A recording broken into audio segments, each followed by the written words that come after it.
a top Trump official has suddenly resigned. We're seeing these mass resignations within the Trump regime. This time, this top Trump regime official is the general counsel within the Treasury Department. In other words, he was the top lawyer for Treasury Secretary Scott Bessent, and this follows the Treasury Department working with Donald Trump and the Justice Department in a collusive matter to establish a settlement fund for $1.776 billion to go to the January 6th insurrectionists, which is a violation of the 14th Amendment. It is also a violation of the separation of powers. It is also, by its terms, a traitorous and treasonous act. And this Treasury Department general counsel did not want to be associated with it because it could likely result in him losing his bar license. So he resigned, and I think we're going to see many others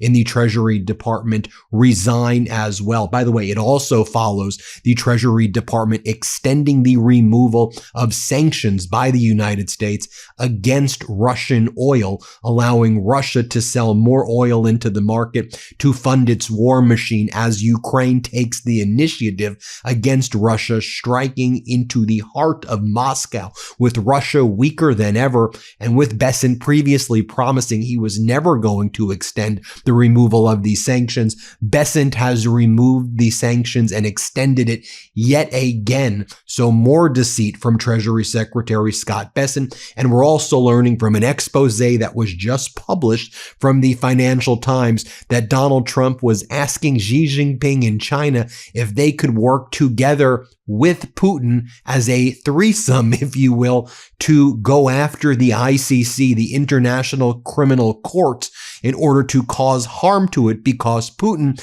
is under indictment. There's a warrant for Putin's arrest and a warrant for Netanyahu's arrest under the ICC. And I think Trump knows that there will soon be a warrant for his arrest by the ICC, which there absolutely should be. Let's talk about this Trump lawyer who suddenly resigned. His name is Brian Morrissey. He's the department's general counsel. He's their top lawyer.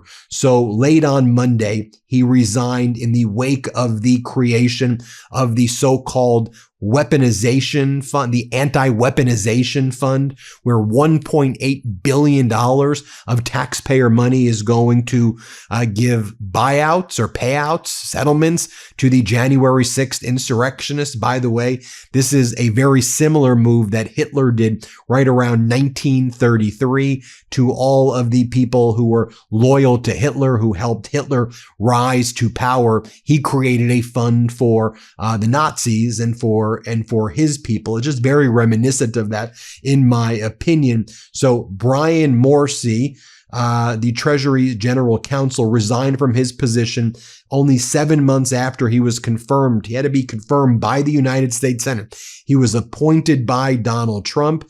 He did not respond to any requests for comment. A Treasury spokesperson said he served the United States with both honor and integrity.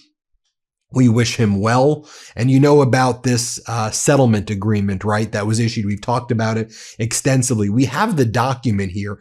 I want to show you what the document says. I also want to share with you what a federal judge ruled, because Donald Trump, in the case, filed a motion to dismiss this underlying case where he sued the Treasury Department and the IRS for $10 billion, alleging that he suffered all of this emotional distress and all of this anguish as a result of his tax returns being leaked in like 2019 by a contractor of the IRS, not even an employee, a contractor at the IRS during Trump's first term. In my opinion, Trump suing the IRS and Treasury Department for $10 billion that we, the taxpayers, were going to have to pay for by itself, not just an impeachable offense, in my opinion, that should be criminal as well. He filed it January 2026 while in office. Unprecedented. The president of the United States asking the taxpayers to pay him $10 billion. But when a federal judge said, okay, it seems like you're just suing yourself because you're suing your own Treasury Department and the IRS. Can you file a brief before the court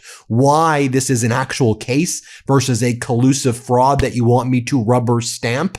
Why is this even a real case before me? The briefing deadline was due this week. That's why Donald Trump dismissed the case so he wouldn't have to tell the federal judge, Kathleen Williams, about how this case even came about. So he dismissed it with prejudice. But here's the thing.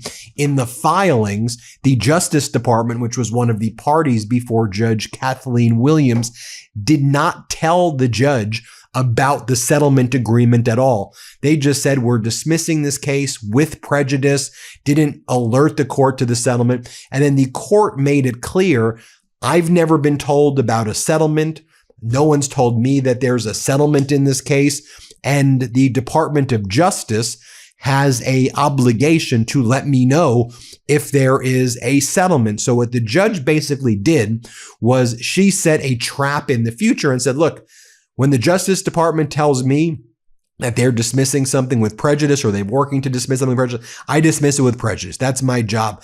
However, the Justice Department's under an independent obligation to be candid with the court. So if you're hiding from me the fact that there was a settlement agreement and you're not telling me that, there can be ramifications with you down the road in terms of criminal law, in terms of the boards of professional responsibility that govern these lawyers. So in other words, if you're involved in this, you may lose your bar license one day when the Trump regime is out of power. I'll just show you what the judge ruled, because the judge said, okay, I don't have jurisdiction anymore. You're saying dismiss the case, and my job is to dismiss the case. So the judge ruled yesterday, this matter is before the court on plaintiff's notice of voluntary dismissal with prejudice. In the notice, plaintiffs, that's Donald Trump, states that they are voluntarily dismissing the instant litigation pursuant to Rule 41A1A sub 1. That's dismissal with prejudice. Because the dismissal with prejudice extinguishes the claims regarding the unlawful disclosure of plaintiff's tax returns, the court cancels all deadlines, including the date that the parties were required to submit briefing as to whether an actual case or controversy existed in this matter. The court goes on to cite various cases that require there be a case and controversy for the court to hear it. Then the court goes on to say, because the notice of dismissal with prejudice does not reference any settlement or include a stipulation of settlement, there is no settlement of record. Additionally, defendants, federal agencies represented by the Department of Justice, which has an independent obligation to uphold the public's strong interest in knowing about the conduct of its government and expenditure of its resources and the fair administration of justice, neither submitted any settlement documents nor filed any documents ensuring the settlement was appropriate where there was an outstanding question as to whether an actual case or controversy existed. Accordingly, upon review, the court dismisses with prejudice. But the court is saying the Department of Justice is representing the federal agencies here. And they are not telling me that there is a settlement of record when they have an independent duty to do so. So I'm just going to dismiss this case because that's what I have to do as a judge. But if they're hiding it from me, there can be serious ramifications for them. In essence, they could lose their bar license or be prosecuted one day for it. So she left it at that. I think that part is not getting attention anywhere else. We've got some big news that is blowing my mind that it's not getting nearly enough attention. So right now, more than 60% of the United States is experiencing drought conditions, and more than 20% of the country is in extreme drought. Honestly, have you heard about this anywhere? Front page headlines, leading the nightly news? 'Cause it seems like a pretty big deal to me, is all I'm saying. According to climatologists, this is one of the most severe and widespread drought events that we have seen in decades. The main culprit is an unusual La Nina pattern, which shifted storm tracks farther north and left huge parts of the country, especially the south, southeast, and Rocky Mountain regions, without the rainfall that they depend on. And here's the critical climate story in all this. Rising global temperatures are making this drought even worse. Hotter air pulls more moisture out of the soil and vegetation, intensifying dry conditions and putting enormous stress on crops, water supplies, and ecosystems. Colorado, Georgia, and Florida are among the hardest hit states right now, with some areas facing exceptional drought, and relief may not come anytime soon. Experts say that meaningful improvement is unlikely until late summer or even next winter, when a potentially historic El Nino could shift weather weather patterns in the opposite direction. So the Trump administration can ignore climate change all they want. Climate change sure is not ignoring us, and we need to make sure that we are keeping these issues front and center. That's it for this report. Now I want to hear from you. What are your thoughts on this news, on climate issues, and on our climate coverage like this? There's so much chaos right now that they're trying to drown out what may be the most important issue of our time. So use your voice and speak out in the comments below. I'll be reading them. Okay, Ben, back to you. But of course, there was a settlement agreement. We have it right here. Todd Blanche signed it, acting attorney general. So I believe what the judge is basically doing is saying whether it's a future confirmation hearing for Todd Blanche, whether it is future disciplinary proceedings of Todd Blanche or criminal proceedings against Blanche one day when he's no longer in this position, she's putting that marker down right now because ultimately she knows this corrupt Trump DOJ is a criminal cartel in it of itself, and there's nothing to do at this point, unfortunately, because there's a lawless fascist regime, but she's putting that marker down. If you look at this settlement agreement, here's what it says. The settlement agreement in Trump versus Internal Revenue Service, and it has the case number 126CV20609, Southern District of Florida. So not only is there a settlement agreement, the settlement agreement's right here. I'm showing you the document, and it lists the settlement agreement in the court. And I just shared with you the judge saying nobody's submitted to me a notice of settlement. Per se, lose your bar license right there during normal times is basically what the judge is trying to do. Then it goes on to say the settlement agreement directed the attorney general to issue an order establishing funding and any other relevant requirements for the fund. And as the federal judge said, I'm reading what the federal judge said before, there was no settlement agreement, but here's the document. And it goes on to say, within 60 days of the effective date, the United States shall provide the U.S. Department of Treasury with all necessary forms and documentation to direct a payment of $1.776 billion to an account for the sole use by an anti-weaponization fund. The corpus of the anti-weaponization fund's funding does not represent the value of any claim by plaintiffs, but rather is based on the projected valuation of future claimants' claims. That's the valuation. Who did this valuation? $1.776 billion for January 6th insurrectionists. Then it goes on to say, once the funds are deposited into the designated account, the United States has no liability whatsoever for the protection or safeguarding of those funds, regardless of bank failure, fraudulent transfers, or any other fraud or misuse of the funds. In other words, if our funds are used for crimes, we are saying that we shall not be held liable for the crimes of what anybody does with our own, with this money that we are releasing. So as our editor-in-chief Ron Filipkowski writes, here are some of the people eligible for payouts: Steve Bannon, Peter Navarro, Giuliani, Meadows, Rhodes, Enrique Tarrio, the Proud Boys, the Oath Keepers, the January 6th insurrectionists, John Eastman, Jeffrey Clark, Boris Epstein, Joe Biggs, Walt Nauta. People like that are going to make millions of dollars right now, tens of millions of our taxpayers. When in April, when you paid your taxes, this is where our money's going? Hell no. Especially as they're ripping away our healthcare, as things aren't affordable. People can't afford rent. They certainly can't afford mortgages right now. Highest credit card delinquencies in recent history. Student loan defaults at records high. Consumer confidence at all-time lows. CPI, Consumer Price Index, heading towards 5%. PPI, Producer Price Index, already at 6%, heading likely towards 8%.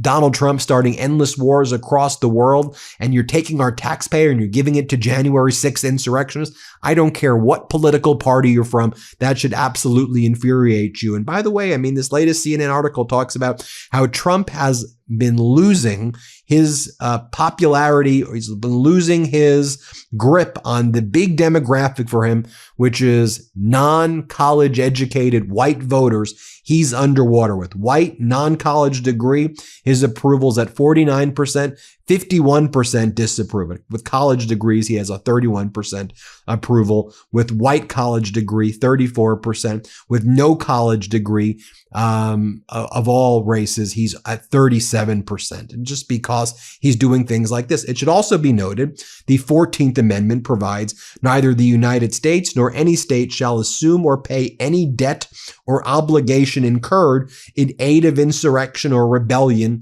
against the United States. So this fund to January 6th insurrectionists is illegal for that purpose as well, and it violates the Constitution there. And so for all of those reasons, this Treasury Department top lawyer is like, I'm out of here. I ain't losing my bar license for this. And he's a Trump-appointed guy. And this also comes, as I noted at the outset, that Bessent issued yet another 30-day general license to buy Russian oil. He made an extension of this, removal of the sanctions against Russia. And let me just remind you, when Treasury Secretary Bessent appeared before the United States Senate, and he was cross-examined by Senator Coons. Here's what went down. Let's play it. Treasury and state were rolling out new sanctions designations every few weeks, much of last year. How many new Russian entities have you designated under your sanctions authority since January? I will get back to you with that number. The answer is 0. Yep. How many entities worldwide have you sanctioned for doing business with Russian companies in ways that undermine our sanctions and export controls? I will get back to you with that number. I believe the answer is 0. I hope I'm wrong. I'd love it if you'd get back to me and tell me I'm wrong. But the PRC is helping Russia's defense industry by providing dual-use components and advanced technologies. Last week, Chancellor Merz briefed a bipartisan group of us on Russia's alarming rearmament with help from China, Iran, and North Korea. How many Chinese firms have been designated for doing work directly with Russia's defense industry? I will get back to you on that. I will tell you that we have sanctioned numerous Chinese companies for receiving Iranian oil, and we have been working on the shadow fleets are not independent. And here's what he said when he was on Meet the Press, just to remind you about what a despicable, vile creature this Treasury Secretary. I'm Scott Bessent. I'm Scott Bessent. Oh, you don't know what you're talking about, Christian. You don't know what you're talking about, Christian. Dude, this guy is a moron. This guy is a vile fascist. Here, play this clip of Welker. All right, let's talk about the Russian oil, which you just raised. The administration did ease oil sanctions on Russia earlier this month. You had initially defended imposing those sanctions, calling Russian exports, quote, oil that funds the Russian war machine.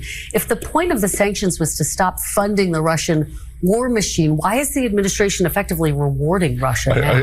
Again, Kristen, you're missing the point. Which is better? Does Russia get more money if oil goes to 150 and they get 70% of that? That's 105. Or if oil stays below 100, so they're getting less money. Our analysis shows that the maximum extra amount that Russia could get would be $2 billion, which is 1 day of the Russian Federation's budget. But understood, but they wouldn't have gotten any of that with the sanctions in place. I don't know. But would they have gotten any of that in place? Whoever does your research, you should get rid of, because they were getting it. It was going into China. China was buying over 90% of the Russian oil, and it was. But what's the point of sanctions if not to punish Russia, if not to punish countries? Again, we have no ability to do that to China. If China wants to be a bad actor, but we were substantially able to degrade their exports. Their exports have dropped about 25% when the rest of the world isn't buying it. So exports are down, but there was a lifeline into China. Now we've opened up that to everyone else. Okay, just to be clear, though, you did defend imposing those sanctions in the first place. Let me ask. Just to be clear, it is a maximum of $2 billion. So let's have good framing on this. Okay. There you have it, folks. Let me know what you think. Hit subscribe. Let's get to 7 million subscribers. And thank you all so much. Double check that you're subscribed. Help us hit 7 million subscribers. And thank you all so much for watching. New Midas merch. Head to store.MeidasTouch.com today and get yourself the best pro-democracy gear and show your support. That's store.MeidasTouch.com.